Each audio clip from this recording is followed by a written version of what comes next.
தமிழக அரசின் வேர்களை தேடி திட்டம் சிறப்பாக செயல்படுத்தப்பட்டு வருவதாக நெல்லை வந்த அயலக தமிழ் மாணவர்கள் தெரிவித்துள்ளனர்.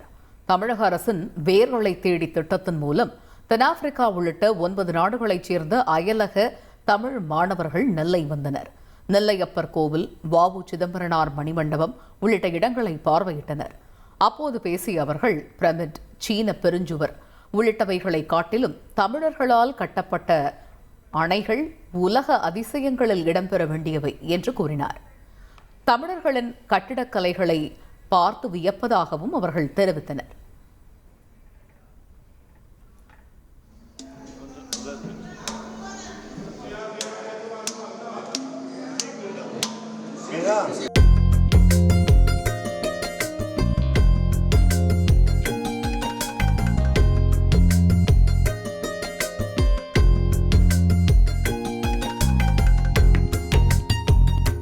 பெருஞ்சுவர் கிரேட் வாலுக்கு போயிருக்கேன்.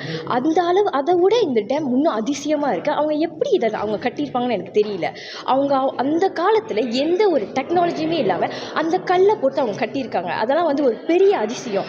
நம்மளோட தமிழர்கள் அதை கட்டியிருக்காங்கன்னு சொல்லும்போது எனக்கு இப்போ கூட கூஸ் பம்ப்ஸ் வருது. அதெல்லாம் ஒரு பெரிய பெருமையான விஷயம். இதெல்லாம் எனக்கு இந்த ரூட்ஸ் ப்ரோக்ராம் வழி தான் தெரிய வந்துச்சு. அதை தவிர இங்கே நான் ஒரு 8 நாடுகளுக்கு போயிருக்கேன். எந்த நாடுக்கு போனாலும் நாங்கள் தமிழ் புக் எடுத்துகிட்டு போய் அந்த நாட்டில் இருக்கிற எல்லா தமிழ் சங்கத்தையும் பார்த்து பேசி நாங்கள் அந்த எங்கள் தமிழை பரப்பிட்டு வருவோம். இப்போ நான் அந்த மாதிரி போக அவசியம் இல்லை. ஏன்னா கிட்டத்தட்ட ஒரு 10 நாட்டிலேருந்து ஒவ்வொரு நாட்டிலேருந்து தமிழர்கள் வந்திருக்காங்க. செய்திகளை உடனுக்குடன் தெரிந்து கொள்ள உடனே சப்ஸ்கிரைப் பண்ணுங்க.